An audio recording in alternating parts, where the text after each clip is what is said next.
8월 18일 정치부회 시작합니다. 저거 곧 정리된다. 이준석 국민의힘 대표와 원희룡 지사가 전 지사가 통화할 때 이 대표가 쓴 표현이죠. 저거가 의미하는 걸 놓고 두 사람이 오늘 정면 충돌했습니다. 이 대표는 녹취록 일부를 공개해서 저거는 갈등 상황을 얘기한 거라고 했는데요. 원 전 지사는 윤석열 전 총장을 지칭한 게 분명하다며 녹음 파일 전체를 공개하라고 했습니다. 이 문제를 놓고 국민의힘 의총에서도 의원들 간의 충돌이 빚어졌습니다. 경기관광공사 사장에 내정된 뒤 보훈 인사 논란에 휩싸인 황교익 씨가 자진 사퇴는 절대로 안 한다고 밝혔습니다. 또 자신을 공격했던 이낙연 전 대표를 콕 집어서 정치 생명을 끊는 데 집중하겠다고 했습니다. 짐승, 일배 같은 자극적 표현도 썼는데요. 공세가 격해지면서 이재명 캠프 측의 고민도 깊어지는 모양새입니다. 관련해서 이낙연 전 대표는 언급하고 싶지 않다고 했고 정세균 전 총리는 지명 철회를 요구했습니다. 허경영 국가혁명당 명예대표가 행주 산성 앞에 백마를 타고 등장해 대선 출마를 선언했습니다. 장군 옷에 이어서 행주 치마라며 빨간 앞치마를 두르기도 했는데요. 전 국민 1억 원 지급을 공약으로 내걸었습니다. 한편 오늘 고별 강연을 끝으로 김동연 전 부총리도 등판 채비를 마쳤죠. 김종인 전 비대위원장은 시기가 너무 늦어 별의 순간을 잡지 못했다고 평가했습니다. 오늘 준비한 소식 많습니다. 들어가서 본격적으로 정치부회의 문을 열겠습니다.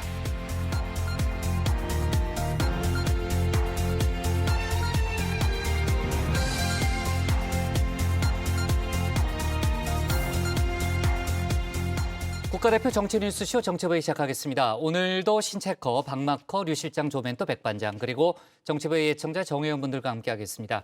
정의원분들과 소통하면서 또 속보는 반영하면서 회의를 진행하겠고요. 신체커 나가서 이제 발제 준비하고요. 류 실장, 조금 전에 제가 이제 얘기했지만요. 저거 곧 정리된다. 이준석 대표의 발언에서 저거라는 이제 지시대명사가 의미하는 바를 놓고서 오늘 국민의힘 내부가 시끌시끌했잖아요. 그러니까 6시까지 녹음 파일 전체를 공개하라는 게 원희룡 전 지사의 요구사항인데 이 대표가 그걸 받아들일 가능성은 거의 없어 보이고요. 다른 주자들의 반응은 어떻게 나오고 있어요? 네, 일단 두 사람 대화에 언급된 윤석열 전 총장은 특별한 입장을 밝히지 않았습니다. 다만 이 윤석열 캠프의 총괄 실장을 맡고 있는 장제원 의원은 이 상황을 심각하게 보고 있다고 말을 했는데요. 하태경 의원은 원 전 지사를 저격했습니다. 당대표의 뒤통수를 친 원 전 지사는 대통령의 자격이 없다면서 분탕질을 그만두고 사퇴하라고 요구했습니다. 최재형 전 감사원장도 조금 전에 기자회견에서 통화 내용 전체를 공개해야 한다는 그런 주장을 했고요. 오늘 국민의힘 내부 분위기 시끌시끌했는데 이따 자세하게 좀 다뤄보도록 하겠습니다. 그럼 신혜원의 뉴스픽5부터 오늘의 정치부회의 출발하겠습니다.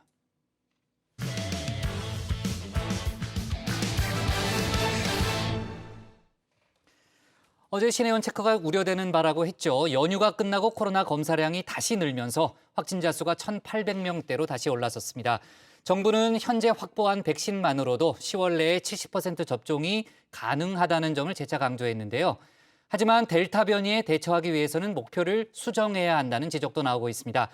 아프간을 점령한 탈레반, 오늘 첫 공식 회견을 열었는데 이 소식까지 뉴스픽5에서 짚어보겠습니다. 네, 맞춤형 종합 뉴스 큐레이션 뉴스픽5 오늘도 힘차게 시작해보겠습니다. 자, 오늘의 픽은요. 70% 집단 면역의 꿈, 한국과 아프간은 달라, 표본 늘리니 2억 건중, 교국품에 잠들다, 부산대 입학 취소 논의 이렇게 5가지입니다. 자, 코로나 신규 확진자가 사흘 만에 다시 1,800명대로 올라섰습니다. 전국적인 이동량 증가에 따른 연휴주의보가 현실화되는 양상인데요. 정부는 지자체 간의 공동 대응을 강조했습니다. 한 지자체가 방역을 강화하면 그 인접 지역으로 회식이나 동호회 모임 이렇게 늘어나는 풍선 효과가 종종 발생하고 있습니다. 동일 생활권에 있는 지자체들끼리 방역 대책도 머리를 맞대고 함께하면 훨씬 효과적일 것이다. 그리고 권역별 확산세 저지에도 큰 도움이 된다. 네, 확진자 수 지역별로 한번 보겠습니다. 서울과 경기에 500명대가 나왔고요. 인천에서도 100명 가까이가 나왔습니다. 10명 중에 6명이 수도권 확진자입니다. 비수도권은 부산과 경남 지역에서 100명을 넘겼고요. 또 어제부로 4단계로 격상된 제주에선 45명이 확진 판정을 받았습니다. 다음 주에도 수도권 4단계, 비수도권 3단계 조치 2주간 더 연장될 가능성이 커 보입니다. 자, 정부는 백신 목표 접종률도 높이고 집단 면역 시기도 앞당기겠다고 했습니다. 문 대통령은 지난 15일 광복절 경축사를 통해서 10월이면 전 국민의 70%가 2차 접종까지 완료할 것이며 목표 접종률을 더욱 높일 것입니다. 네, 이렇게 공언한 바가 있습니다. 관련해서 청와대 박수현 국민소통수석 이미 확보한 백신만으로도 목표 달성 가능하다고 덧붙였습니다. 여기서 완료란 2차 접종까지 완료를 의미합니까? 그렇습니다. 그렇죠. 근데 2차 네네. 접종 완료율이 지금 19.5%밖에 안 되거든요. 2차. 그렇습니다. 10월까지 70%가 정말 가능합니까? 대통령께서 이런 상황에서 국민께 약속을 드리는데 대통령의 말씀이 엄중하지 않으면 되겠습니까? 그들이 지금까지는 백신 공급에 차질을 일부 빚긴 했지만 현재 상황으로 그것이 가능하다라고 하는 그 다짐의 말씀을 드린 것입니다. 자, 우리나라의 백신 접종이 시작된 게 지난 2월 말입니다. 현재까지 1차 접종률은 46.3%, 2차 접종 완료율은 20.4%입니다. 10월까지 2차 70%를 달성하려면 남은 2달 반 동안에 약 2,600만 명이 접종을 해야 합니다. 6개월간 약 1,000만 명이 2차 접종을 했는데 절반도 안 되는 시간에 2배가 넘는 인원을 더 맞춰야 하는 거죠. 접종 속도에 가속이 붙지 않으면 쉽게 이룰 수 있는 목표는 아닌 것으로 보입니다. 자, 또 2차 접종을 위해선 1차 접종이 선행돼야 합니다.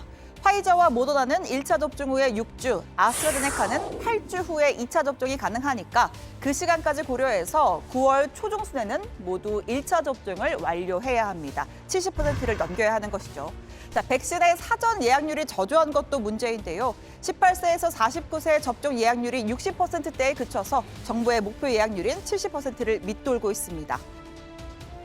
백신의 부작용에 대한 우려 때문에 접종을 기피하거나 코로나가 별것 아니다 하는 그런 생각으로 참여하지 않는 분들도 계시다고 우리가 판단하고 있습니다. 그러나 백신 접종하지 않는 젊은 층에서도 감염이 중증으로 이어지는 경우가 최근에 늘어나고 있습니다.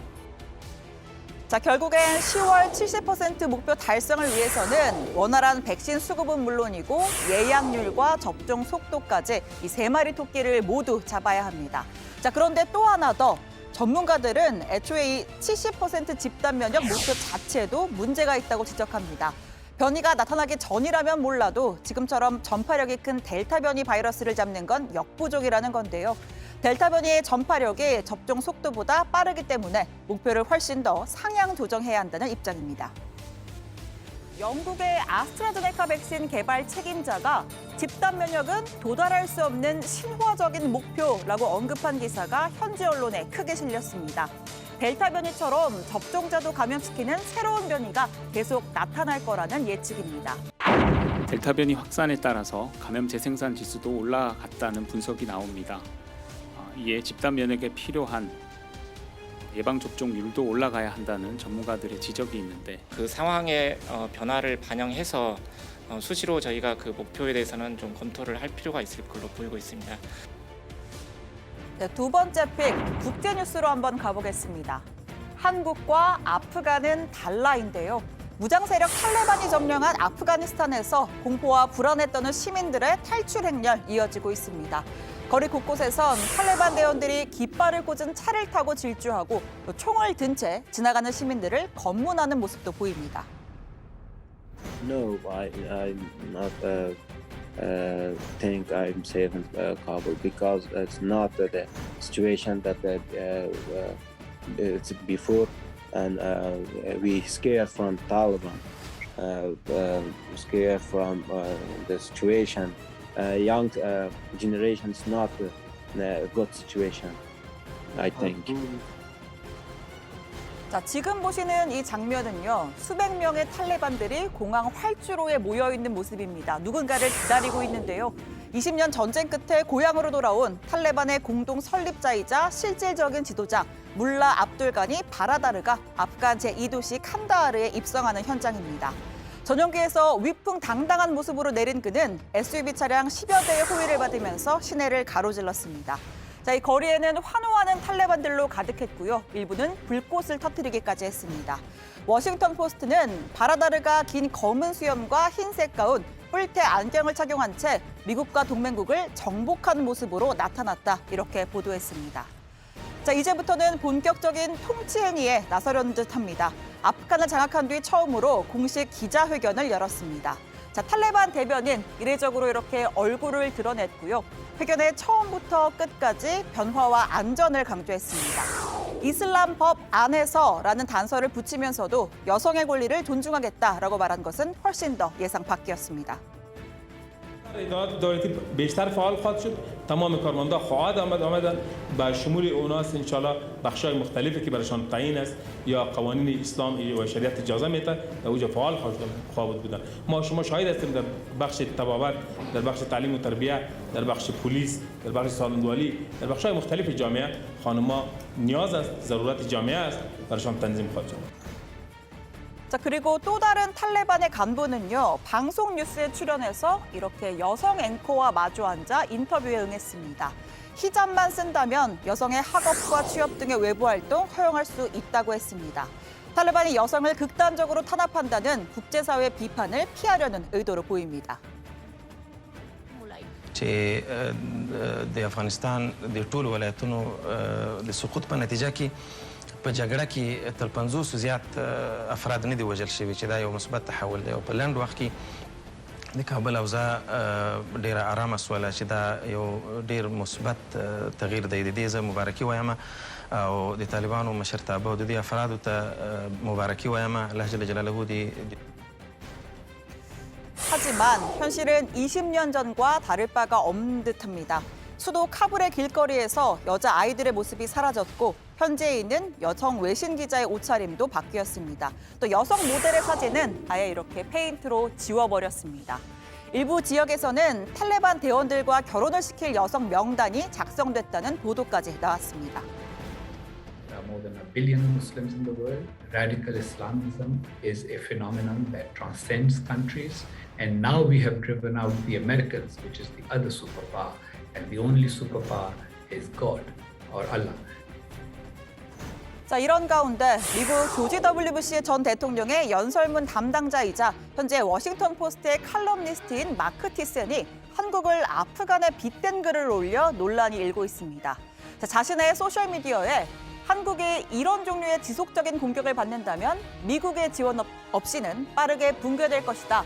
미국 없이 스스로를 보호할 수 있는 동맹국은 사실상 없다라고 올렸습니다.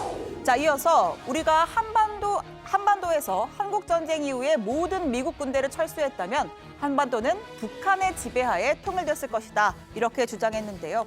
한마디로 미군 없이는 한반도도 아프간 꼴이 날 것이다. 이러한 주장입니다. 자, 이 글에 수백 개의 댓글이 달리면서 논란이 커졌습니다. 우리 정치권에서는 민주당 송영길 대표가 직접 나섰습니다. 자, 그는 사실관계를 외면하고 비약을 일삼는 칼럼니스트로 비판을 받는 인물이다. 세계 6위의 군사력과 세계 10위의 무역대국인 우리나라와 아프간을 비교하는 것은 험담이다라고 했고요. 이런 논리야말로 트럼프 전 대통령이 50억 달러의 방위비 분담금을 내놓으라는 것과 연결되는 것이다. 이렇게 비판했습니다.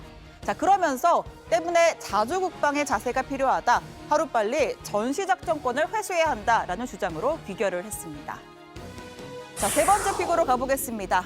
오늘의 세 번째 픽 제목은 조국 품에 잠들다입니다.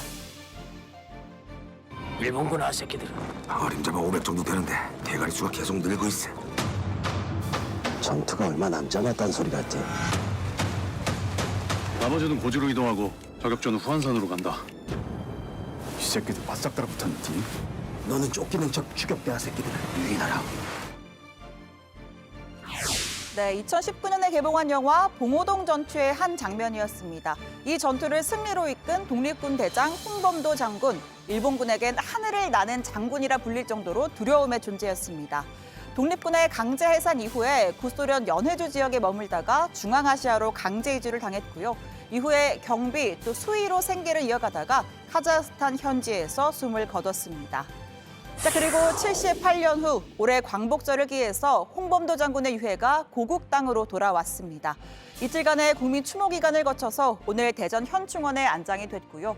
문 대통령은 홍범도 장군에게 가장 높은 단계인 건국 훈장, 대한민국장을 추서했습니다.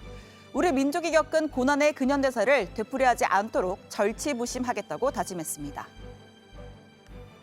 나 홍범도 고국 강토에 돌아왔네. 저 멀리 바람찬 중앙아시아 빈들에 잠든 지 78년 만일세. 내 고국 땅에 두 무릎 꿇고 구부려 흙냄새 맡아보네. 가만히 입술도 대어보네. 고향 흙에 뜨거운 눈물 뚝뚝 떨어지네. 네, 네 번째 픽은요. 표본 늘리니 2억 원 껑충입니다. 자, 부동산 소식입니다. 정부의 공식 집값 통계의 지표가 되는 한국부동산원. 이 부동산원이 조사한 지난달 서울 아파트의 평균값이 사상 처음으로 11억 원을 돌파했습니다. 6월에 9억 2,800만 원에서 7월에 11억 930만 원으로 한 달 새 무려 2억 원 가까이 급등한 건데요. 자, 그간 현실과 괴리가 크다라는 지적을 받아온 부동산원이 통계 표본수를 2배가량 대폭 늘린 영향으로 풀이됩니다. 자, 그간 정부는 민간기관의 통계는 호가 중심이라서 부동산원의 통계가 정확하다라는 입장이었는데요. 부동산원이 이렇게 표본수를 늘리자 결과는 KB부동산 등 민간기관의 수치와 거의 같아졌습니다. 그동안 정부의 집값 통계가 현실을 제대로 반영하지 못했다는 지적이 나오는 이유입니다. 자, 마지막 픽은요.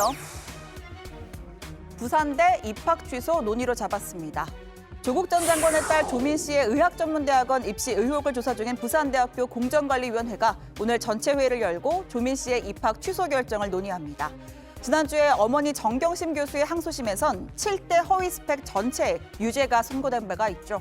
부산대 측은 오늘 회의를 거쳐서 다음 주 화요일 24일에 조 씨의 입학 취소 여부를 언론에 발표할 예정이라고 밝혔습니다.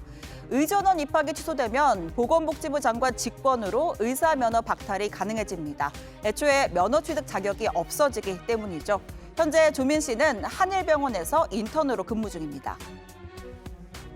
저는 고졸돼도 상관없다고 생각하고 있습니다. 시험은 다시 치면 되고 30에 의사가 못 되면 40에 되면 된다고 생각합니다. 근데 이제 어머니가 하지 않은 일로 저 때문에 책임을 지는 것은 견딜 수가 없습니다. 네, 이렇게 5가지 픽을 살펴봤습니다. 어떤 뉴스를 원픽으로 꼽으셨나요? 들어가서 이야기해보겠습니다. 뉴스픽 5였습니다.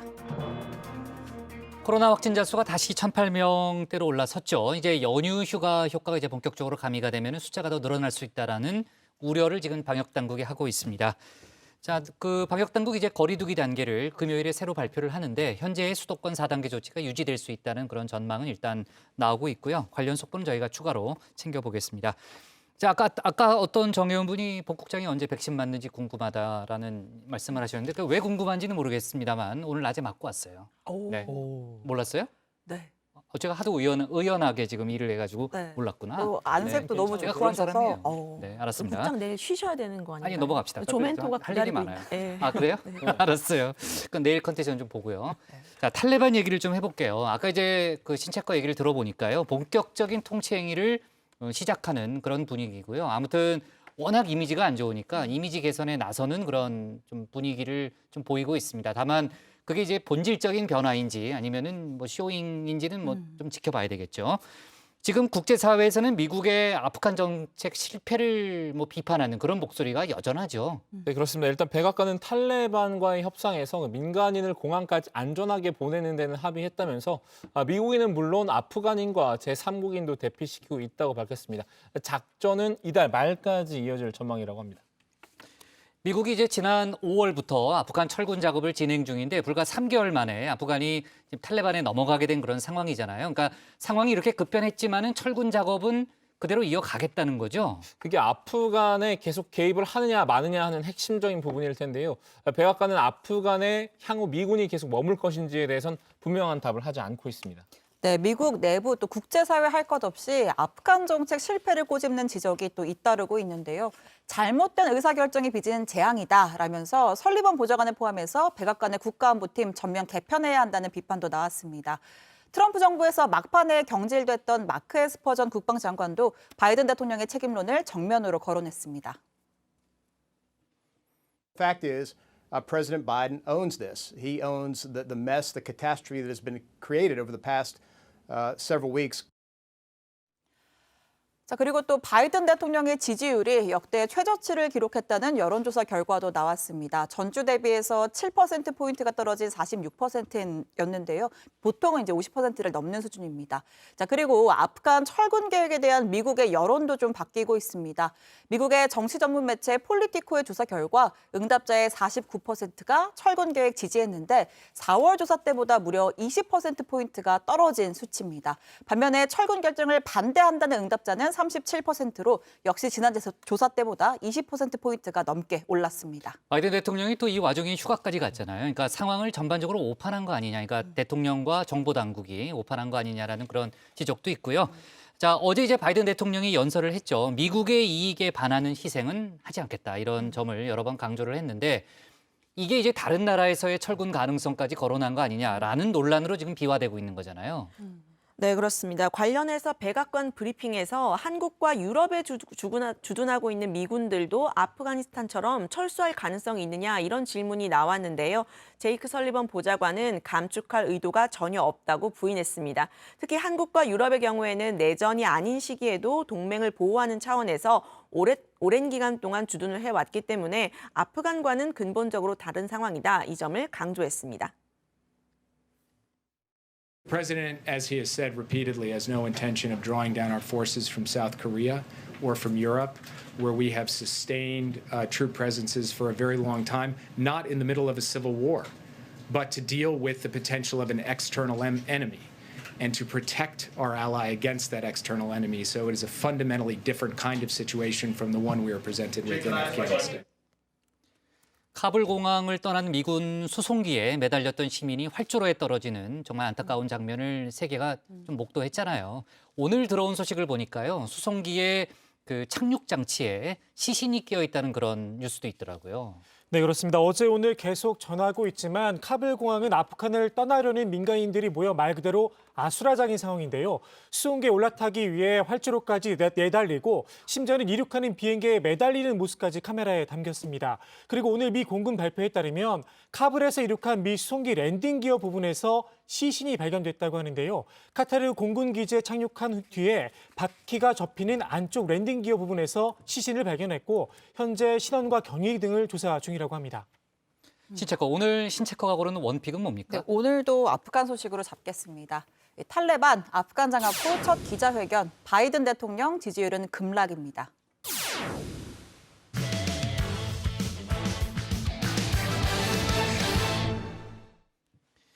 여야 대선 상황 차례로 알아보겠습니다. 먼저 민주당 쪽인데요. 이재명 지사가 경기관광공사 사장으로 내정한 맛칼럼니스트 황교익 씨 논란이 뜨거워지고 있습니다.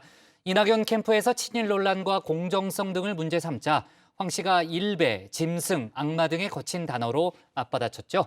자, 관련 논란 오늘도 상당히 뜨거운 상황인데 류정아 상황실장이 정리했습니다. 네, 휴전 중인 이른바 명락대전. 그런데 번외편이 등장을 했습니다. 경기관광공사 사장으로 내정된 맛칼럼니스트 황교익 씨 논란인데요. 이 황 씨를 내정한 이재명 경기지사에게 이 이낙연 캠프가 집중 포화를 쏟아내고 있죠. 그런데 황 씨가 직접 초사로 등장한 모양새입니다. 수요 미식회가 아니고요. 수요 정치회의 한복판으로 들어선 듯한데요. 호칭도 생략하고 이낙연의 정치적 생명을 끊는 데 집중하겠다라면서 이 사장 후보자 자리에서 물러날 생각이 없음을 분명히 했습니다. 저한테 제가 확보한 권리를 어느 누구도 포기하라고 말할 수 없습니다. 대통령 할아버지가 오셔도 이것은 권리 포기를 이야기하지 못합니다. 네. 당신들, 정치인들 그런 식으로 문화 인사들에 대해서 함부로 대하는 것 아닙니다. 경기관광공사가 경기 맛집 공사냐 놀림까지 나왔죠. 황 씨는 이 맛집 소개는 본인이 하는 일의 1/1000도 안 된다면서 본인의 전문성을 정치인들이 인정하지 않고 있다고 했는데요. 이 사장 심사에 점수표를 공개하라고까지 말을 했습니다. 이 황교익 논란이 커진 이유 폭발력이 큰 이슈죠. 이 친일 논란과 겹쳐지면서인데요. 불고기라는 단어가 일본어 야키니쿠에서 왔다. 이런 과거 발언이 문제가 된 겁니다. 이낙연 캠프는 이렇게 말했습니다. 일본 도쿄나 오사카 관광공사에 맞을 뿐이 아닌가라고 생각이 돼요. 그거는 무슨 말씀이실까요? 일본 음식에 대해서 굉장히 높이 평가를 하고 한국 음식은 거기에 아류다, 카피를 해온 거다라는 식의. 네, 황 씨는 이 더러운 친일 프레임을 씌운다 이렇게 반발을 했습니다. 특히 일본 통인 이낙연 전 대표가 과거에 연미복을 입은 사진을 근거로 들면서 이낙연은 일본 총리 하세요라고 쏘아붙이기도 했죠. 황 씨는 연미복이 일본 정치인의 제복이라고 했는데 이 연미복 원래는 서양식 예복입니다. 노무현 전 대통령과 문재인 대통령도 이렇게 각각 영국과 노르웨이 국빈 만찬에서요. 이렇게 연미복을 입은 적이 있습니다. 하지만 이 황 씨는 굴하지 않고 오늘은 더 강한 단어로 이 친일 프레임에 대한 분노를 표출했는데요.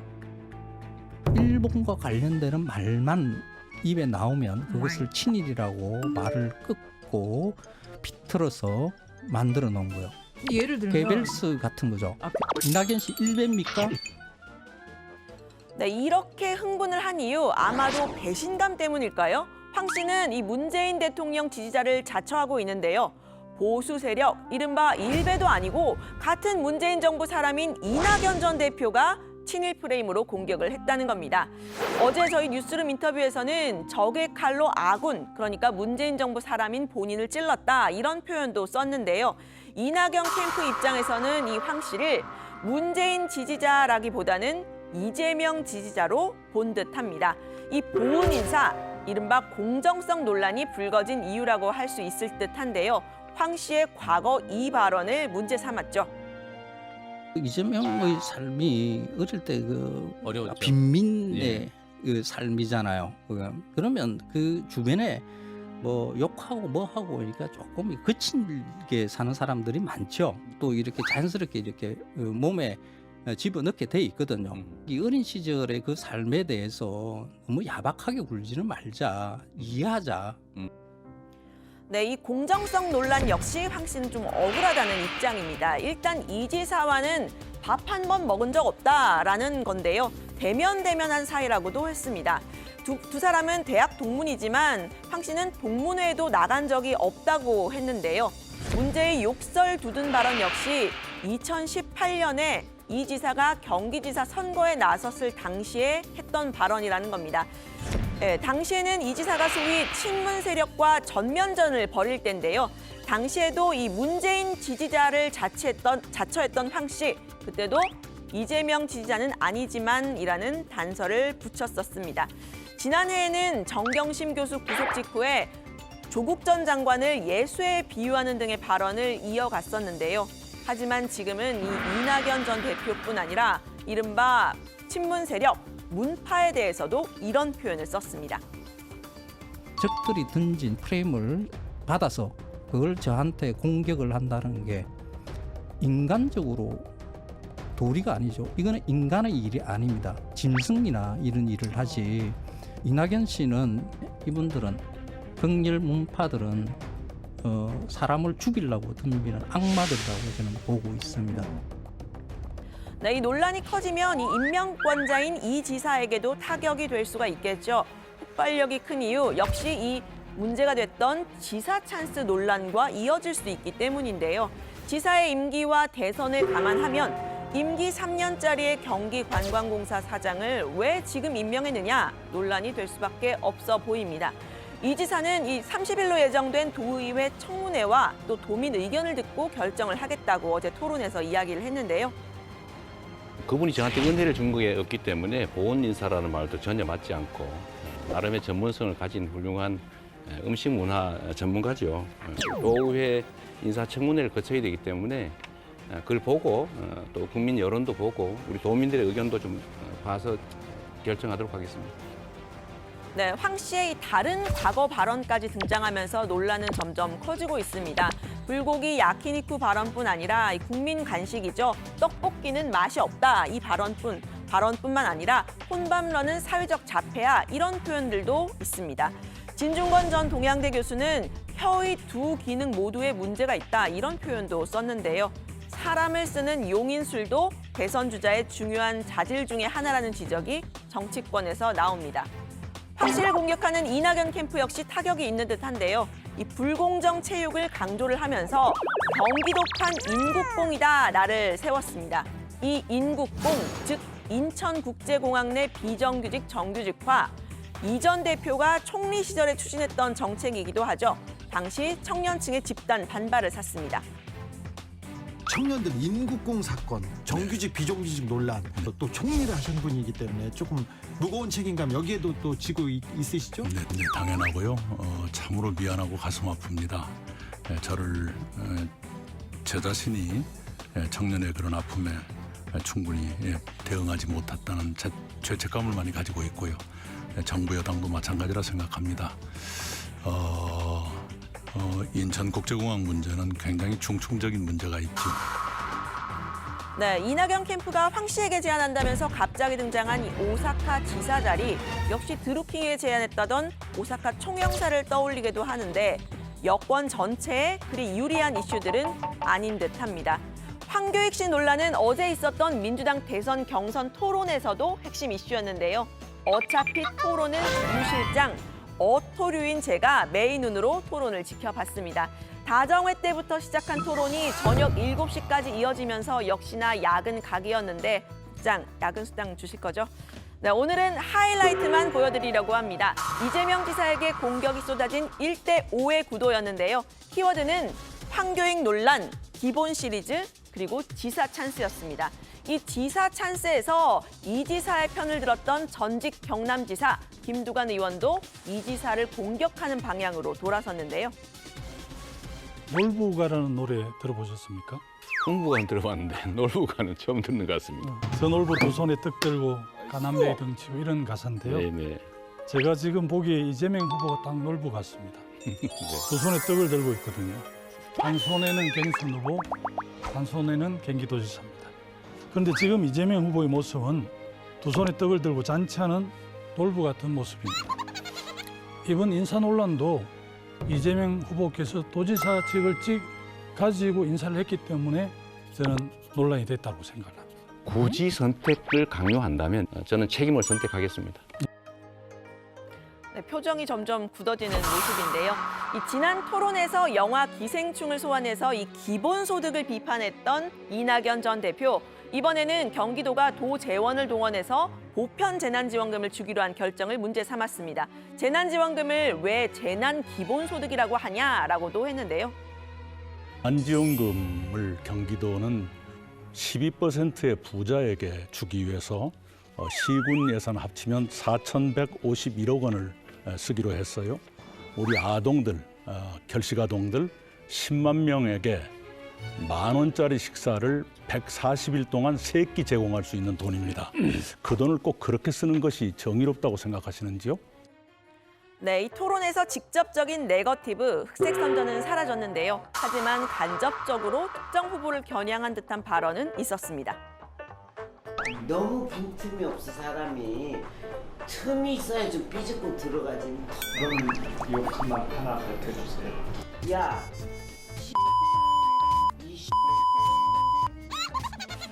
제가 야 이거 영 안 뜬다 그랬더니 저한테 한 수 가르쳐 준 것이 이제 너무 점잖으면 안 된다. 그래서 욕을 한 2마디 받았어요. 배웠어요.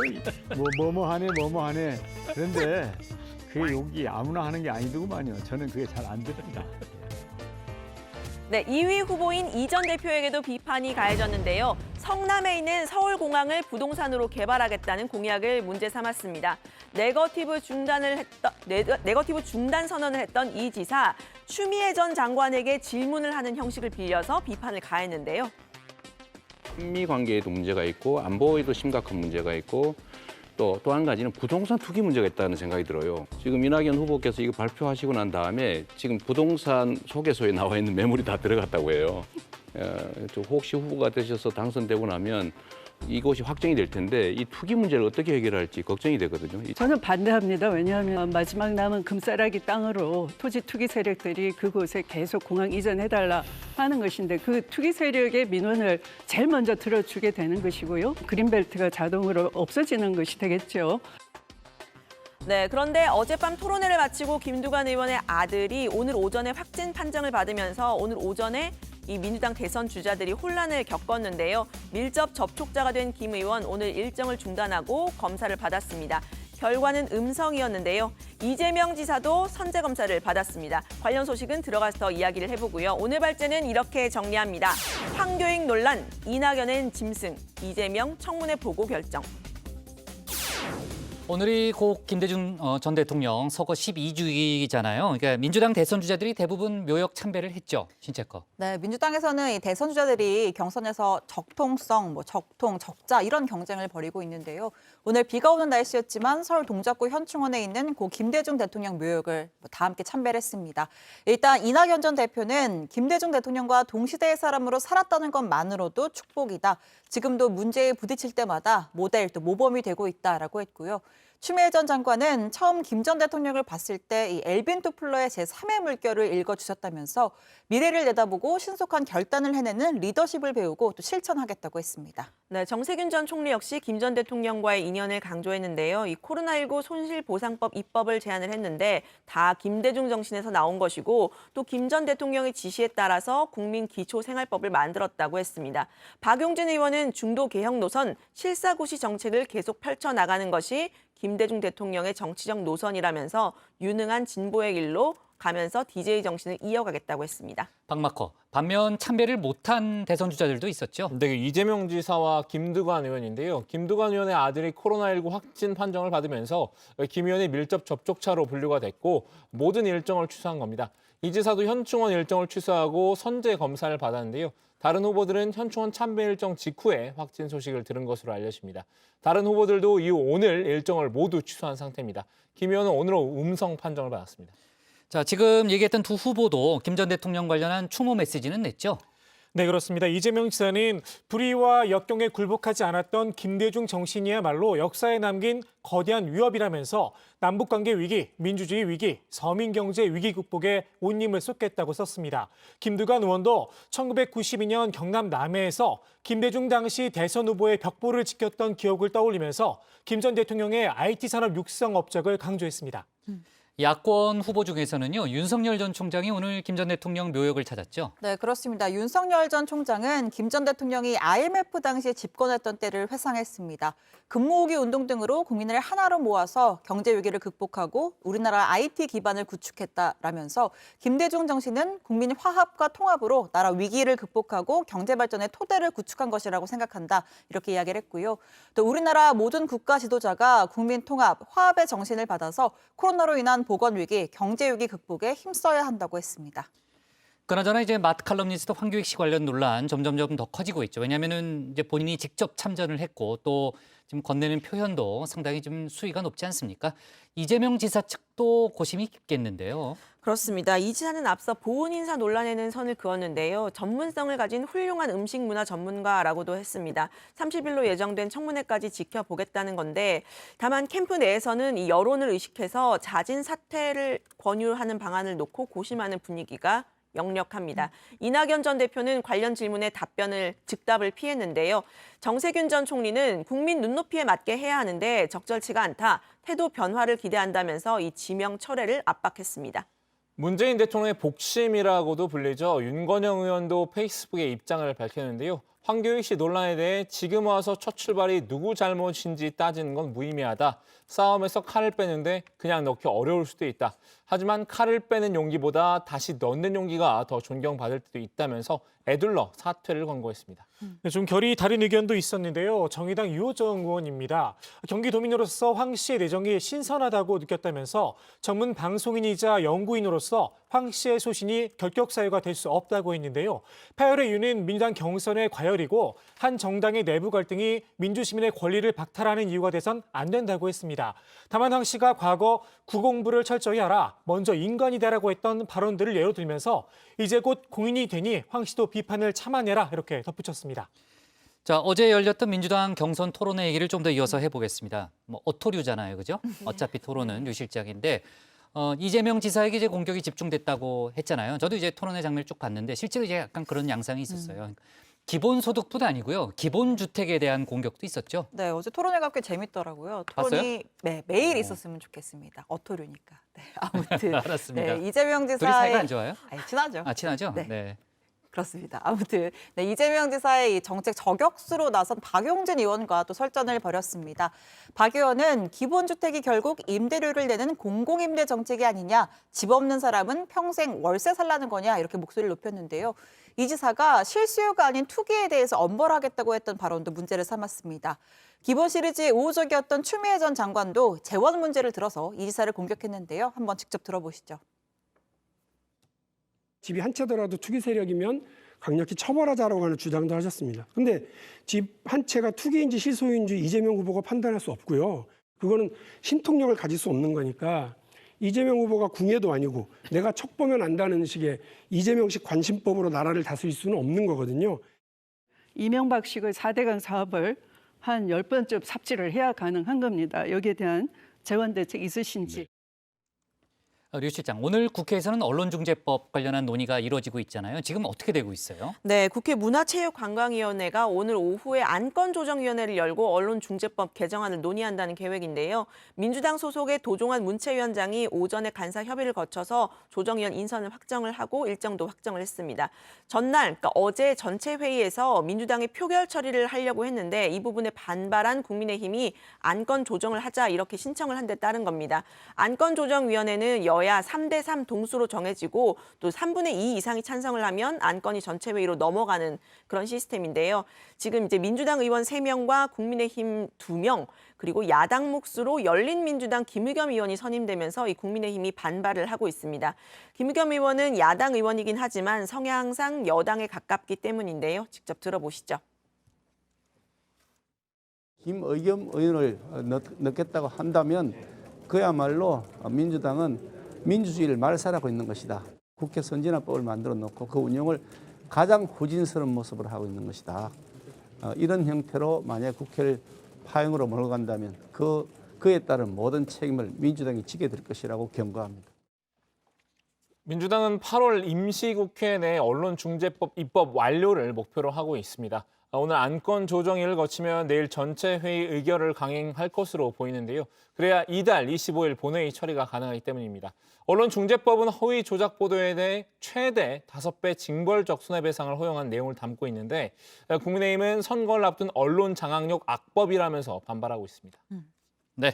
자, 그리고 조금 전에 들어온 소식을 보니까요. 이제 정경심 교수가 항소심에서 징역 4년의 실형을 선고받고 대법원에 상고를 했잖아요. 검찰도 조금 전에 상고를 했다는 그런 속보가 지금 막 들어왔습니다. 어차피 이제 대법원에서 최종 결정을 내리게 되겠네요.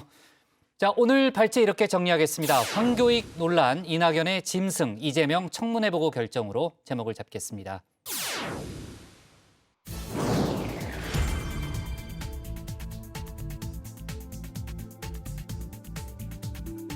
놓쳐선 안 될 뉴스들을 쉽고 빠르게 전해드리는 백다혜의 이 시각 다정회입니다. 지금 시각 5시 17분인데요. 이 시각 다정회 소식들 오늘도 먼저 키워드로 살펴보겠습니다. 네, 오늘은 유정화 상황실장, 어떤 키워드가 눈에 띄나요? 네, 백반장이 요즘 아침 뉴스 진행하느라고 너무 힘든데 속 썩이지 않고 제가 바로 맞춰보겠습니다.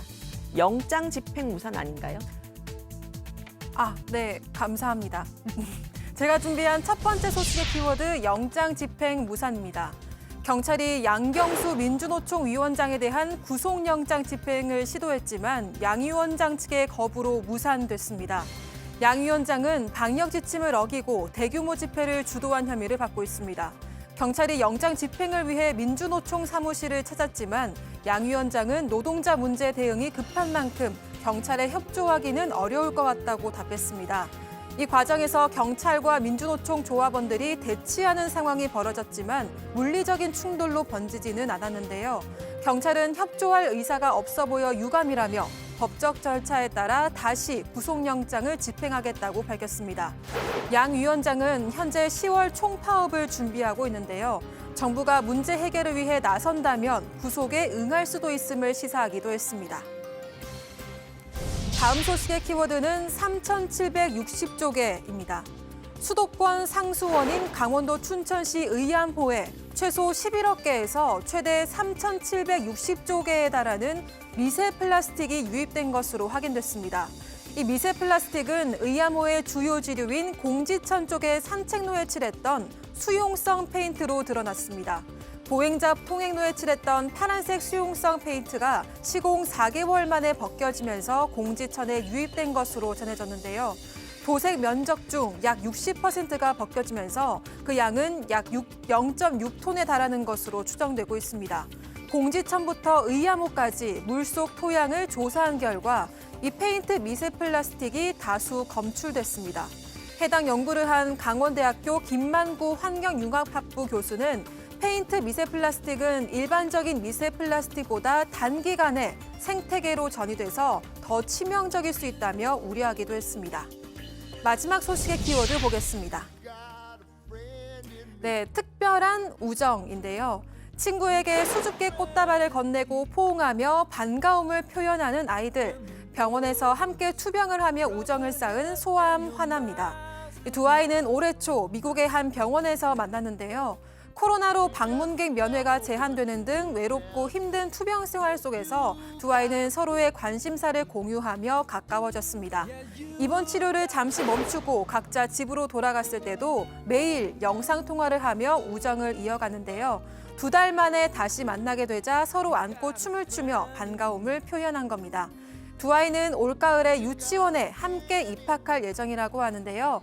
건강한 모습으로 예쁜 우정을 오래오래 이어가길 바라면서 지금까지 시각자정회 백다희였습니다. 네, 백반장 속보 잘 챙겨서요. 이따 다시 한번 나와주고요. 다음은 조익신 멘토의 톡 쏘는 정치로 가겠습니다.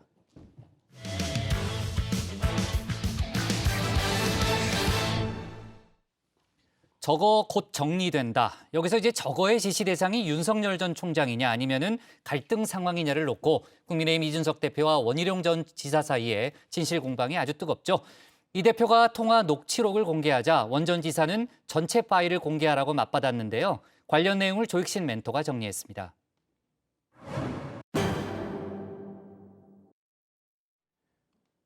이른바 준석열 대전. 불똥이 조금 엉뚱한 곳으로 튀어 활활 타오르고 있습니다. 윤석열은 곧 정리된다. 이준석 대표가 원희룡 전 제주지사에게 했다는 이 말, 진실 공방으로까지 번졌습니다. 갈등 상황에 대해 가지고 언급하는 과정 중에서 곧 그런 상황이 정리될 것이라고 이야기한 것이고 제가 어떻게 정리한다는 겁니까? 후보 하나를. 대표가, 특정 후보가 거기서 정리된다는 것은 갈등이 정리된다는 뜻이 아니라 후보로서의 지속성이 정리된다는 뜻입니다. 서로 다른 해석을 내놓은 건데요. 문제가 된 그날의 통화, 이 대표가 녹취록을 공개했습니다. 원 지사가 지금 서로 싸우는 사람들 나중에 다 알아야 할 사람들이다라고 이야기를 하자 이 대표가 너무 걱정 마십시오. 여의도 연구원 내부 조사하고 안 하겠습니까?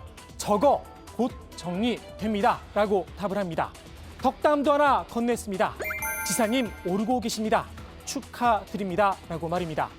논란의 핵심, 저거 곧 정리됩니다에서 이 저거입니다. 이 저거가 갈등 상황이냐 아니면 윤석열 전 총장이냐에 따라서 메시지가 확 달라지는데요. 저거, 사물을 가리키는 지시 대명사죠.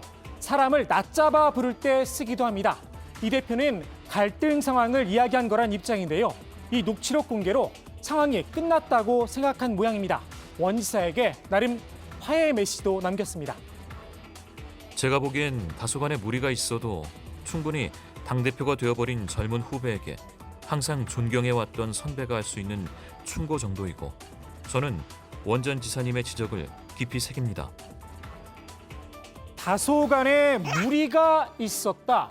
본인의 말이 맞다는 이야기겠죠. 하지만 원 전 지사 이대로 물러서지 않았습니다. 묻고 더블로 가. 녹취록 공개, 녹음 파일도 공개하라 맞받았습니다. 이 대표가 갖고 있는 녹음 파일 공개하십시오. 그것도 전체를 공개하십시오. 전체 녹음 파일을 확인하면 그 속에 있는 대화의 흐름, 말이 이어지고 끊기는 맥락, 그리고 거기에 담겨 있는 어감과 감정, 다 느끼실 수 있을 겁니다. 텍스트만 가지고는 말 속에 담긴 뉘앙스를 잡아낼 수 없다는 건데요. 여기에 앞뒤 맥락도 살펴봐야 정확한 메시지 파악이 가능하다는 입장입니다. 그 윤 캠프가 얼마나 그 이준석 대표에 대해서 그 나쁘게 이야기하고 있는지 그리고 거기에 대해서 한참 감정과 거기에 대한 이 분노한 감정이 한참 표현이 되다가 저거 곧 정리됩니다. 그렇기 때문에 저로서는 당연히 그리고 그 뒤에 바로 여론조사를 얘기를 했잖아요. 그 바로 앞에. 그렇죠. 바로 이어서는 저보고는 축하한다. 녹음 파일이 공개되면 메시지에 담긴 뉘앙스가 좀 더 분명해질 듯도 싶습니다. 다만 저거가 뭐냐? 이건 여전히 물음표로 남을 수밖에 없습니다. 전라도 사투리의 거시기처럼 말입니다. 그러니까 이번 여구 황산벌 전투에서 우리의 전략 전술적인 거시기는 한마디로 머시기 할 때까지 갑옷을 거시기 한다. 원전 지사는 잠시 뒤져 오늘 오후 6시까지 녹음 파일을 공개하라고 요구했는데요. 이 대표의 대답은 의외로 짤막했습니다. 그냥 딱합니다. 한마디였습니다. 정치권 일부에선 이번 일로 딱해진 건 이 대표 본인이란 지적도 나오는데요. 앞서 윤 전 총장과도 녹취록 논란이 있었죠. 이번 통화 내용 공개로 이 대표와 통화하면 녹음이 된다. 분명한 메시지 하나를 남겼다는 겁니다. 이 대표와 통화는 언제든 공개될 수 있다는 점, 아무래도 편안한 대화는 어렵겠죠. 이 대표와의 편안한 대화, 그 내용을 먼저 공개한 건 원전지사죠. 따지고 보면 이번 준석열 대전에서 어디까지나 제3자입니다. 더욱이 정작 윤 전 총장은 이번 일에 관심을 끊었습니다. 원희룡 후보가 이준석 대표가 후보님 곧 정리된다고 한 발언을 두고 공방거리고 있는데요. 아니 오늘 우리 김대중 대통령님의 서거 12주기 추모하는 장소에 와서 그런 세간의 정치 얘기하는 것은 난 맞지 않다고 생각합니다. 그리고 우리 김대중 대통령님의 국민 통합 정신을 우리가 잘 배워서 국가가 여러 가지 어려움과 위기에 처했을 때 그걸 잘 극복해야 된다고 생각합니다. 그런데도 원전지사가 앞장서 이준석 때리기에 나선 이유, 여기에 있었습니다. 저는 과거에 했던 발언 등과 관련해가지고 어떤 시나리오를 갖고 있지 않냐 아니면 누구 편을 들 생각을 갖고 있지 않냐라는 의혹이 당 안팎에 파다하게 있는데 이것을 당대표가 적극적으로 해소를 하지 않은 상태거든요. 뭐 윤석열 대통령 되면 어떡하냐 이렇게 얘기하더라고. 지구를 떠야지. 야, 너 와라 이러면 어떡할 거야? 나는 대통령 만들어야 될 사람이 있다니까. 누구? 어? 유승민. 내가 잡을 거야. 이 대표의 공정성, 한마디로 믿음이 안 간다는 겁니다. 원전사의 독주, 이런 눈으로 바라보는 분도 있습니다. 저는 원희룡 후보가 좀 더티 플레이했다고 봐요. 이런 사적인 통화까지 공개하면서 이준석 대표 죽이기로 가는 게 우리 당하고 정권 교체에 무슨 도움이 되느냐. 그럼 차라리 이준석과 그렇게 사생결단 싸울 거면은 당대표 출마하지. 말로 대선 후보 나와가지고. 어제 대선 출마를 공식 선언했지만 때 아닌 윤석열 정리 논란에 스포트라이트를 빼앗겼죠. 홍준표 의원도 이 대표 지원 사격에 나섰습니다. 젊은 나이 어린 당대표가 들어오니까 좀 기존에 있는 사람들 중에 상당수가 저항을 하고 또 얕보고 있다. 당원과 국민들이 뽑은 대표 같으면 조금 부족하더라도 우리가 옆에서 도와줘서 당을 끌고 갈 생각을 해야지. 그 뽑힌 당대표를 지금 2달 겨우 지나지도 않았는데 흔들어서 되겠습니까? 그런데 말입니다.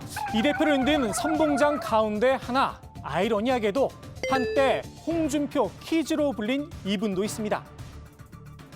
국민의힘은 민주주의적 공당입니다.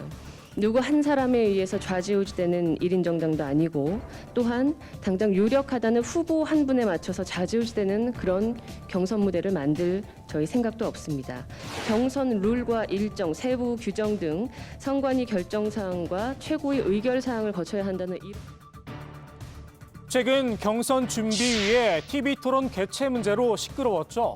경준이의 힘을 실은 이 대표를 공개 저격한 겁니다. 이어진 비공개 회의는 더 험악했습니다. 이른바 경준이 월권 논란. 노골적인 당대표 흔들기라고 생각하는데 이 대표가 정신 차려야 한다, 경고한다 포문을 열었다고 하는데요. 대최고위원이 나도 최고위원으로서 경고한다 그대로 맞받은 겁니다. 지금 당이 시끄러운 건 이 대표 잘못도 있다면서 말입니다.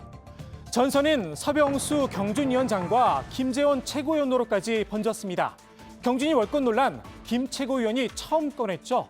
서 위원장은 김 최고위원을 향해서 대체 무슨 월권이라고 하는 거냐, 흔들지 마라 직격탄을 날린 겁니다. 당 최고위가 한마디로 봉숭아학당이 된 건데요.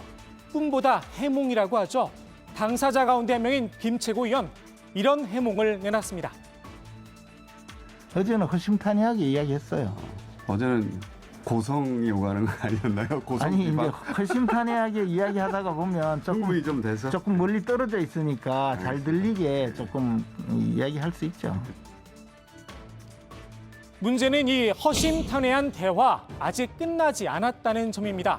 선거관리위원장에 누구를 앉히느냐 한마디로 뜨거운 감사입니다. 이 대표는 서병수 경준위원장을 염두에 두고 있죠. 반면 일부 대선 주자들과 최고위원들은 반대의 뜻을 직간접적으로 밝힌 상태입니다. 선관위원장, 지명권은 당대표에게, 추인권은 최고위에 있는데요. 이 대표가 비장의 카드를 꺼내 들었습니다. 그동안 비워둔 지명직 최고위원 1명, 조만간 임명을 하겠다는 겁니다. 제가 지금 8명이기 때문에 전체 최고위원이 그래서 1명 더 늘리면 아무래도 이준석 대표가 조금 더 주도권을 잡을 수 있죠. 그러면 서병수 위원장이 선관위원장이 될 가능성이 좀 더 높네요.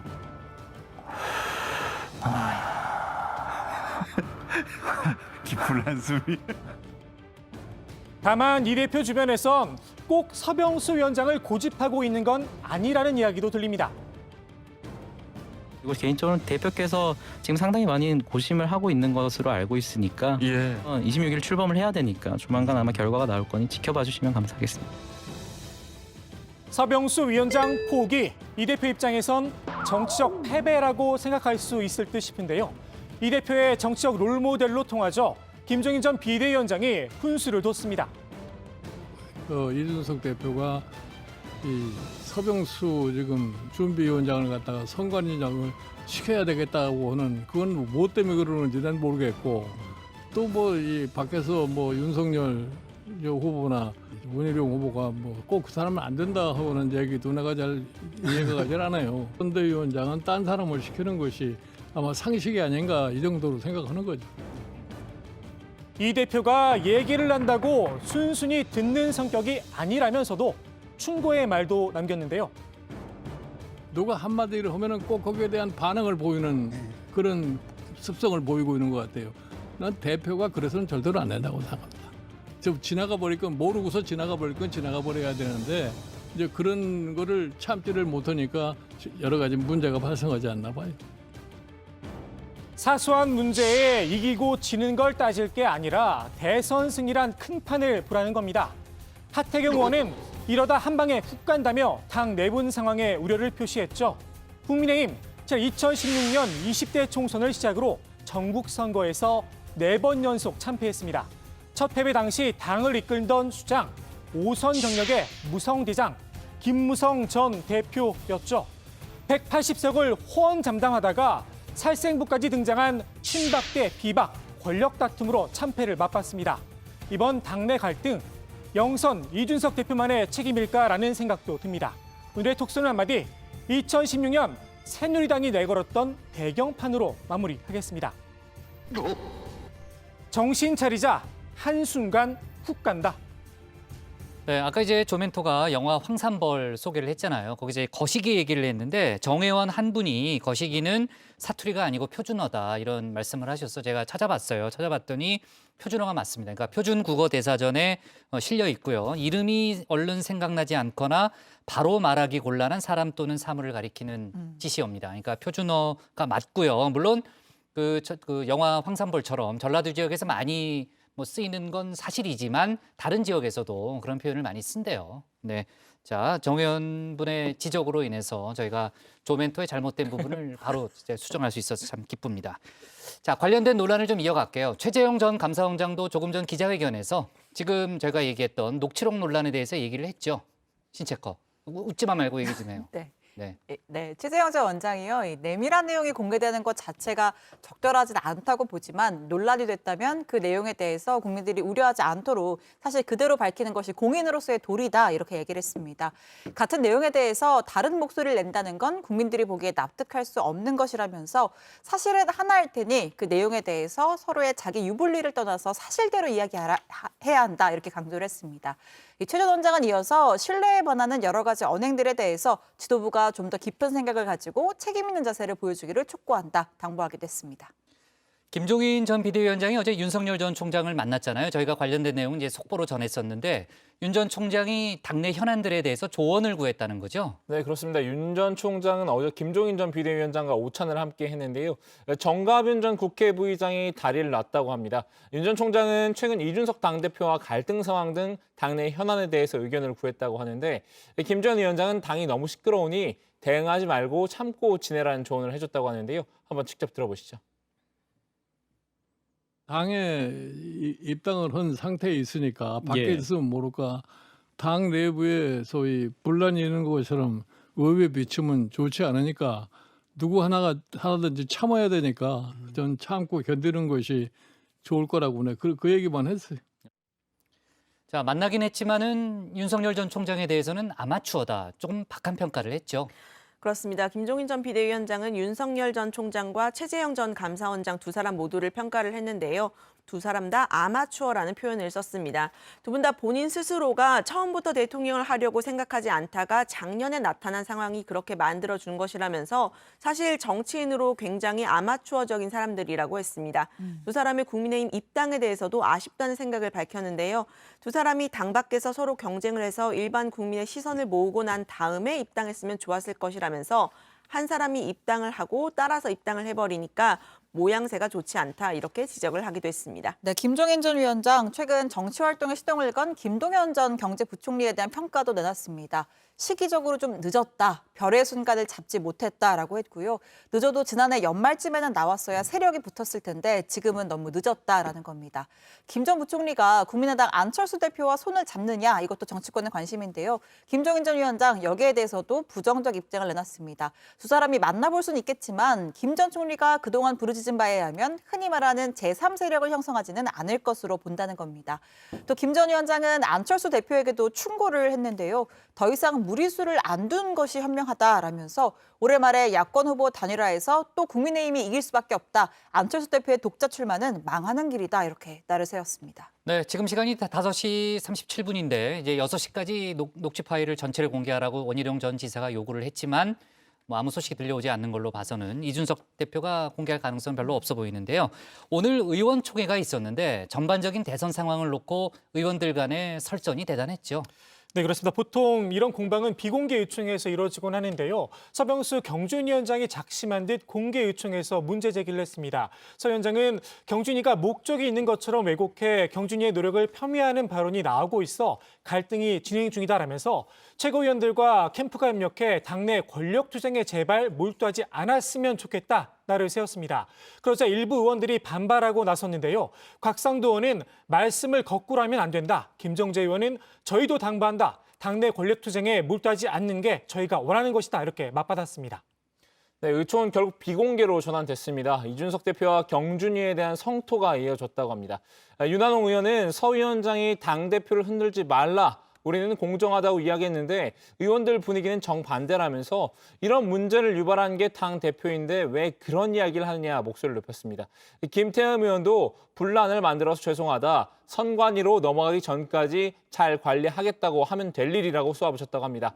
최재형 캠프의 전략총괄 본부장을 맡고 있죠. 박대출 의원은 경선에서 역선택 방지 조항을 도입하지 않기로 한 점에 대해서 불만을 토로하기도 했습니다. 여론조사들을 보면은 이 여론의 왜곡 현상이 너무나 심각합니다.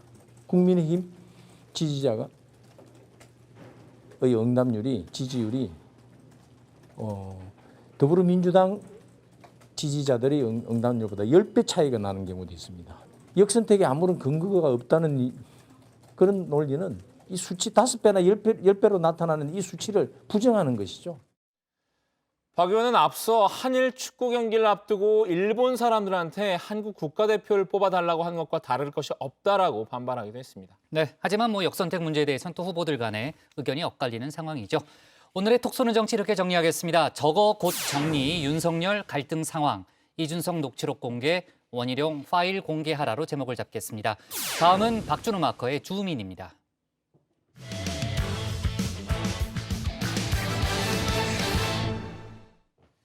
이번 대선 출마 후보들 중에는 단골 손님들도 있죠. 정의당 심상정 의원과 국가혁명당 허경영 명예대표가 대표적인데요. 이 두 사람의 소식을 주민에서 짚어보겠습니다. 제 인생에서 쓰라린 기억 중 하나를 꼽으라면 아무래도 대입 재수일 텐데요. 고3 때 첫 수능을 마치고 다음 날 하굣길에 고개를 떨궜던 장면이 떠오릅니다. 갑자기 재수 얘기를 꺼낸 이유, 오늘 대선 N수생들의 이야기를 다룰 예정이기 때문인데요. 대학 입시 재수도 힘든데 5년에 한 번씩 찾아오는 대선을 무려 N수나 하다니요. 불굴의 의지를 가지신 분들입니다. 주민이 선정한 오늘의 첫 번째 인물, 정의당 심상정 의원입니다. 다양한 국민의 목소리를 듣는 자리가 아니라 국회에서 매일 얼굴을 맞대는 거대 양당 정치의 재탕이라면 여야정 협의체라는 거창한 이름을 붙일 필요도 없습니다. 정의당의 시간은 반드시 온다고 강조하던 심상정 의원, 지난 12일 대권 출사표를 던졌습니다. 정의당의 미래를 연길해 쓰임새가 있다면 후보의 자리에서 최선을 다하고자 한다라고 말이죠. 심 의원의 대권 도전, 이번이 벌써 4번째입니다. 지난 2007년 17대 대선 때 민주노동당 당내 경선에서 고배를 마셨죠.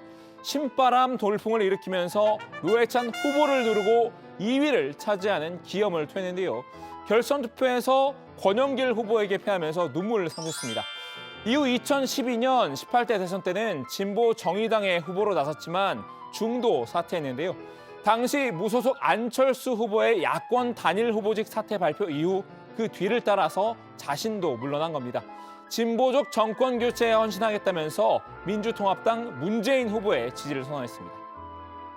저는 오늘 진보정의당 대통령 후보직을 사퇴합니다. 저의 사퇴가 사실상 야권의 대표주자가 된 문재인 후보를 중심으로 정권 교체의 열망을 모아내는 계기가 되길 바랍니다. 세 번째 도전인 지난 2017년 19대 대선에서 처음으로 레이스를 완주했는데요. 당시 쟁쟁한 후보들 속에서 약 202만 표를 얻으면서 5위에 올랐습니다. 비록 선거에서 승리하진 못했지만 국민 여러분과 함께 이런 꿈을 같이 꿀 수 있어서 행복했습니다. 그리고 새로운 대한민국의 가능성도 확인했습니다. 그래서 저와 정의당 실망하지 않겠습니다.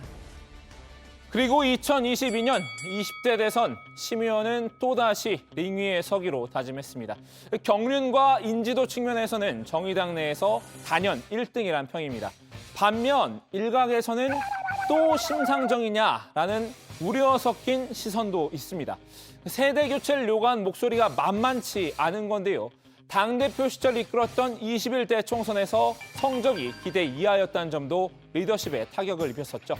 그럼에도 또 심상정이 아니라 역시 심상정이라는 평가를 받고 싶다는 심 의원의 바람, 이루어질 수 있을까요? 아니 도대체 무슨 거론하면서 대북송이 혀를 도대체 몇 년 그러세요? 지난 얘기입니까, 여러분? 아직도 우려먹습니까? 국민들 실망할 겁니다. 앞으로 대통령 돼서 뭘 할 것인지를 말씀하셔야지 계속 재탕삼탕하면 무능한 대통령들이지 뭐예요, 그게. 여야는 심상정 의원의 출마가 어떤 변수로 작용할지 예의주시하고 있는데요. 이번 대선 여야 간 막판까지 승부를 예측하기 어려운 초접전이 예상됩니다. 51대 49 싸움에선 소수 정당 후보가 가져간 표가 오히려 더 큰 영향력을 행사할 수도 있습니다. 정의당이 캐스팅 보트를 쥐고 여야 모두를 이렇게 쥐락펴락하는 상황이 올 수도 있을 텐데요. 정의당은 정부의 정책이라면 무조건 찬성해온 집권 여당, 또 문재인 대통령과 여당이 하는 것은 무조건 반대해온 제1야당과 달리 국민의 입장에서 찬성할 것은 찬성하고 반대할 것은 반대해온 정당입니다. 먼저 여당의 입장에서 유리한 점을 살펴보자면요. 이번 대선에서도 정의당은 보수정당을 향한 파상 공세를 펼칠 것으로 보이는데요. 이념적으로 대척점에 서 있기 때문입니다. 향후 대선 주자 TV토론회에서 민주당과 함께 2대1 구도로 국민의힘 후보를 몰아세울 가능성이 큽니다. 그 노조가 강한 나라는 지금 다 복지국가가 돼 있고 경제 위기에서 튼튼하게 버티면서 경제 발전하고 있어요. 무슨 궤변입니까 도대체? 궤변이 아니라 궤변이 아니면 뭐예요? 가짜 뉴스지. 아니 말씀을 왜 그래 하세요? 내가 그 스트롱맨이라고 그래서 내 세게 안 보이려고 그런 이야기 했죠. 내 실제로 집에 가면 설거지 다 합니다. 저기 홍 후보님, 예. 그렇게 웃어서 넘기실 일이 아닙니다. 아니, 웃어서 여성을 종으로 보지 않으면 그런 말씀 하실 수 없어요. 아니. 대한민국 모든 딸에게 이 자리에서 사과하십시오. 아니 말 바꾸시는 거 보니까 스트롱맨이 말을 아니라 바꾸는 게 나이롱맨이시네요. 아니고. 나이롱맨. 반면 민주당이 걱정하는 부분도 있습니다. 심의원이 선전할수록 진보 진영의 표가 분산되는 건 민주당으로서는 부담스러운 점입니다. 또 정의당이 탈민주당 유권자의 표를 흡수할 가능성도 배제할 수는 없는데요. 물론 선거 막판에 범진보 진영 연대나 단일화를 추진할 수도 있지만요. 정의당은 완주 의지를 밝히고 있습니다. 단호하게 말씀드리지만 단일화는 없습니다. 완주할 겁니다. 적어도 집권 여당이나 제1야당이 이 구도를 본인들도 문제가 있다고 생각하면 결선 투표제를 당연히 도입해야 한다고 생각합니다. 자, 이제 두 번째 N수생으로 넘어가 볼까요? 이분도 오늘 세 번째 대선 도전을 선언하신 분인데요. 지난 서울시장 재보선 출마에 이어서 올해만 두 번째 출마 선언이죠. 주민이 선정한 오늘의 두 번째 인물, 국가혁명당 허경영 명예대표입니다. 저는 반드시 이 나라를 구하고자 제20대 대통령 출마를 선언하게 되었습니다. 이제 여야 정권 교체는 하나만입니다. 허경영이 아니고서는 대한민국의 희망을 앞으로 볼 수가 없을 겁니다. 허 대표 1997년과 2007년에 이어 오늘 3수를 선언했습니다. 행주산성에서 출마 선언을 했는데요. 골룡포라도 입고 나올 것으로 예상했는데 장군 갑옷을 입고 등장했습니다. 주특기인 축지법 대신에 오늘은 백마를 택했는데요. 행주산성에서 백성들과 함께 일본군을 물리친 권율 장군을 연상시키기 위한 목적이었나 봅니다. 칼싸움과 돌던지기 퍼포먼스를 선보였습니다. 자, 갈게요. 이제 인지 없어요. 자, 갑니다. 8, 9, 현장!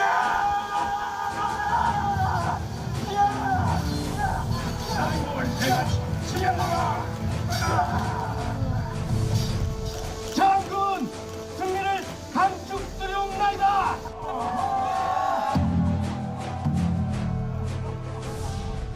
권율 장군의 볼맛을 봐라! 봐라! 내가 이 나라를 지키겠노라라고 쓰인 대형 백드롭과 난세 영웅이라는 문구도 눈에 띄는군요. 정장으로 갈아입은 허 대표, 행주치마를 하면서 빨간색 앞치마를 입고 정식 회견에 나섰는데요. 앞치마를 보니 저는 문득 이 장면이 떠올랐습니다. 제발 나와라 나와라요 나와라 이제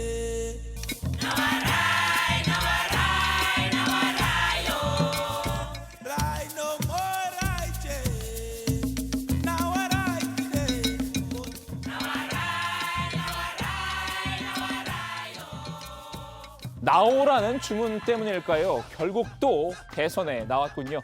허 대표 원조 정책 맛집을 표방하고 있죠. 지난 서울시장 선거 때도 맛보기로 내놨던 공약인데요. 국가가 연애와 결혼 그리고 출산까지 책임진다는 연애, 결혼, 출산 공영제입니다. 오늘도 현금 복지 공약을 대거 내놨는데요. 사실상 공영제 시즌2였습니다. 돈 때문에 결혼을 하지 못하는 젊은이들도 저희 TV 등장을 눈 빠지도록 기다리고 있습니다. 18세 이상 모든 국민께 1억 원, 긴급 생계지원금을 지급하고 매월 18세 이상 1인당 150만 원씩 평생 국민배당금을 지급하며 결혼하면 1억, 주택자금 2억, 출산하면 1인당 5천만 원씩을 주어서 허 대표 자신은 탁월한 예지력과 경영 능력이 있다고 누차 강조했는데요. 인지도 역시 국민의당 안철수 대표 이상으로 올라왔다고 판단했나 봅니다. 제3지대 단일 후보로 우뚝 서고 싶다는 바람을 드러냈는데요. 안 대표에게 후보 단일화를 제안한 겁니다. 존경하는 국민의당 안철수 대표님께 정중하게 제안합니다. 국가혁명당과 국민의당 이 정당 차원에서 서로가 추구하는 정책에 대한 토론과 국민의 뜻을 묻는 국민 경선을 통하여 단일화할 것을 제안합니다. 안 대표가 단일화 토론을 받아들일지는 모르겠지만요. 분명 이번에도 관심을 끄는 데는 성공한 것 같습니다. 등장할 때는 이렇게 백마를 타고 등장을 하더니 퇴장할 때도 고급 외제차로 시선을 사로잡았습니다. 과거 한 유튜브 채널에 출연해서 10억짜리 차라고 밝힌 적이 있더군요. 자, 오늘은 이렇게 두 명의 대선 N수생들 소식을 살펴봤는데요. 이 두 사람의 열정이 이번 대선판에서 빛을 발할지 기대해 보겠습니다. 오늘 주민 한마디 정리합니다. 심상정의 네 번째 도전, 신바람 일으킬까? 백마탄 허경영, 내가 난세 영웅. 네, 허경영 대표가 오늘 뭐 백마도 타고 직접 이제 장군 옷도 입고 또 행주치마를 하면서 앞치마도 입었잖아요. 아무튼 이벤트를 상당히 크게 했습니다. 아무래도 이제 뭐 여러 가지 이제 공약을 내걸었는데 현금 지급 부분에 대해서 재원 마련 방안이 있느냐 이제 의문점이 참 많잖아요. 관련해서 본인이 직접 이제 설명을 하기도 했는데요. 뭐 그 얘기는 저희가 이제 앞으로 뭐 추가적으로 좀 할 기회가 있을 것 같고. 자, 관련된 소식을 좀 더 짚어볼 게 많이 있지만 시간 관계상 일단 여기서 줄여야 될 것 같아요. 박마카가 오늘 준비한 게 더 있는데 내일 좀 추가로 다뤄봅시다. 알겠습니다. 네, 뭐 실망한 건 아니죠? 매우 실망했습니다. 아, 그래요? 앞에서 누가 좀 길게 얘기한 것 같아요. 네. 자, 오늘 정치부에는 여기까지 하겠습니다. 저희는 내일 오후 4시 반에 다시 찾아뵙겠습니다. 제가 너무 거시기하게 했나요, 아까? 그 어떻게 표준어 맞아요. 표준어예요.